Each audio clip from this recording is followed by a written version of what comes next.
silver's fundamental value at this moment is somewhere between 1,300 and 2,000. And remember, the more of this that they do, the higher those numbers go, because this is fiat money, government debt-based money. But gold and silver are sound money. Sound money is money that governments and central banks cannot inflate away. I see that both on the spot market for both gold and silver, them coming to a critical point. With gold, what I'm seeing is a series of higher and higher lows as the top end have been kind of bouncing against it about 3 or 4 times. So I expect a breakout within the next reasonable period of time, short period of time. With silver, it's probably even a little bit more exciting because we are now really coming to that $40 and the next bump is at that 50. And when it goes above that 50, what you'll see on the spot silver chart, especially if you zoom all the way out, is the conclusion of a double cup formation, which is a cup formation is a major accumulation pattern. A double cup is, I imagine that to be quite powerful. So, I think that could happen maybe by the end of this year or into the first quarter, but either way, on both the spot markets, I see them extremely strong. And I think that a lot of that has to do with the level of chaos, the level of inflation, the level of geopolitical issues, many issues that are swirling around right now, central bank independence, all sorts of stuff. When it comes to silver, obviously a tremendously undervalued metal by all metrics. And a lot of people are talking about $50 silver as the number, which would get us back to nominal previous all-time highs. But if we look at 1980, $50 in 1980 is like $196 today. And even if we go back to 2000, even if a lot of people say 1980 didn't count, that was an event that occurred, the Hunt brothers short squeeze, that wasn't a normal natural rise in the silver price. Some people will argue that, and they say we have to use the 2011 high as the more accurate one. Okay, but even in that sense, we're still looking at silver over $100. Do you think that triple-digit silver price is in the cards in the near term? What are your thoughts there? Yes, I definitely do think that triple digit price. Now, one thing that you mentioned about 80s with the Hunt brothers accumulating silver, because they wanted to leave the US and form their own little country in Texas. However, the importance of that should not be just trivialized or ignored, because what we were really dealing with was an overt manipulation by our government of the silver markets. And everybody was warned. And I have to say, Jesse, I have often wondered when these things that happened and they seem outrageous to me, like taking the gold away from the population, like taking the silver away from the population, like a sitting president admitting that they're going to manipulate the markets. And I used to wonder how they could get away with that, why people didn't rise up and say, no, you can't do that. That's crazy. Well, I think we're living through that right now. And I'm seeing it happen. I think there's a lot of blindness that's going on. So I do actually consider the $50 mark nominal, to your point, to a very valid point, because these markets are manipulated. They are admittedly manipulated. And so if anybody really expects there to be any level of good price discovery with spot gold or spot silver, and I always make sure I say spot because that is just a contract. And when you're talking about silver, there's a chart from the LBMA that they came up. And of course, we know that there was a huge rush of physical coming into America at the beginning of this year. And you can see the stores in the LBMA dropping in gold, dropping and then rising again and coming back pretty close to the levels that they had before whatever came out of the LBMA. I'm actually more interested in what came out of the BOE, but let's just stay with the LBMA for a minute, because the same kind of issue with the physical metal being shipped over happened with silver as well, but their stores are significantly lower than they were before that physical push into the US. So what does that tell you? It tells you that silver gets used up in industry.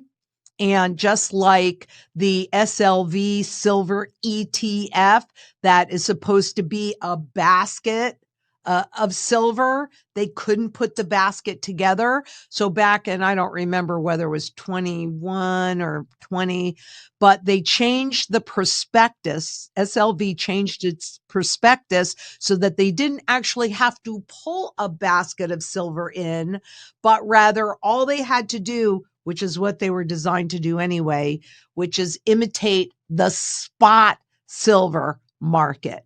That's telling. When you're talking about silver, that is so telling.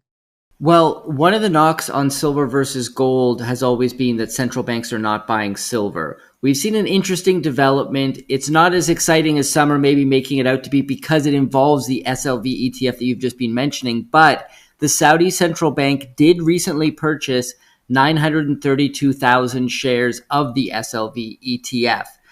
Fascinating development. I'm wondering what your thoughts are and if this could potentially be a trend moving forward where we see more central banks look to get exposure to physical silver. I think we could see that because silver is the secondary monetary metal, but it is rather, I'm pretty sure that Saudi Arabia would be considered an administrator, which means that they would, you and I can't do it, but they would have the ability to take possession of the underlying silver. So I think that that is a manipulation to make that happen, because that can happen even more invisibly than what we were just talking about. And since silver is used across every single sector of the global economy, in solar, in medicine, et cetera, and gold is as well. Both of them are, but silver more so straddles that world. I think that this could also be a maneuver to ensure that they get their hands on the physical silver. At the end of the day, the holders of SLV won't. I mean, the normal holders of SLV wouldn't, but JP Morgan would and Saudi Arabia would. So I think it's a backdoor way to do it and have control of it. But the real problem is it would have to be done strategically. Like I'd be curious to see how much of a percentage of the holdings that they already have in silver that would actually represent. Because if they did take out the physical at the same time that SLV itself, that trust, is selling off bits of silver on a daily basis to pay the rest of the fees, the repercussions for the public would be huge. Those that think that they actually own silver with an SLV, they don't. They just own shares in a trust. But that could have some really significant significant impact on the risk transfer to the public. Yeah, great point. Silver also recently added to a strategic minerals list by the Department of the Interior in the United States. Recently added, platinum also added as well. I wonder what your thoughts are there, if you think that's going to impact the silver market in a meaningful way. You know, as long as derivatives exist, right? So silver futures where they can create as much silver as possible. But then again, remember, we're coming to conclusion, and I do consider what happened in 1980 at that $50 mark. I consider this a massive double cup because it did come up to breach that level. And so when it goes above that 50, you know, would 3 or even 4 digits in the silver nominal price, the price that we see, would that be outrageous?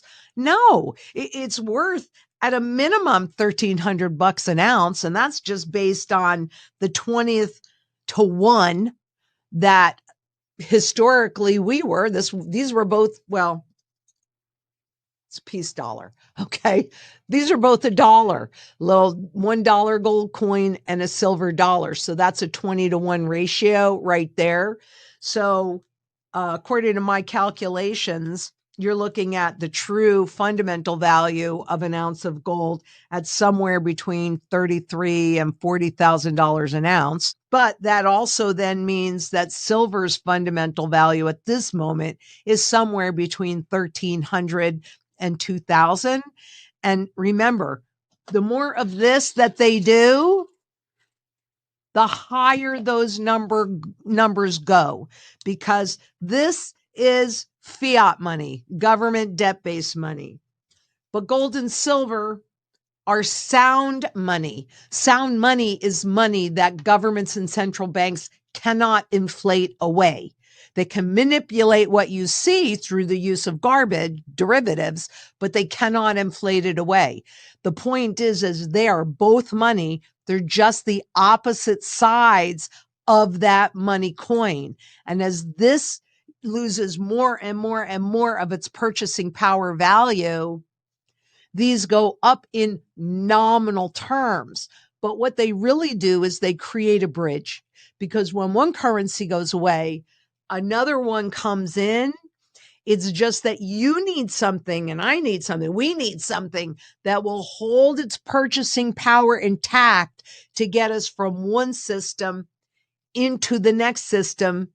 And dare I say it, even have the ability to take advantage of the opportunities that will present as these extremely severely overvalued fiat money assets. And real estate is actually not pure fiat money, because it is a tangible as well, but it's severely overvalued. That's going to flip flop. So if you can hold your purchasing power intact, you're going to be able to have that wealth transfer your way.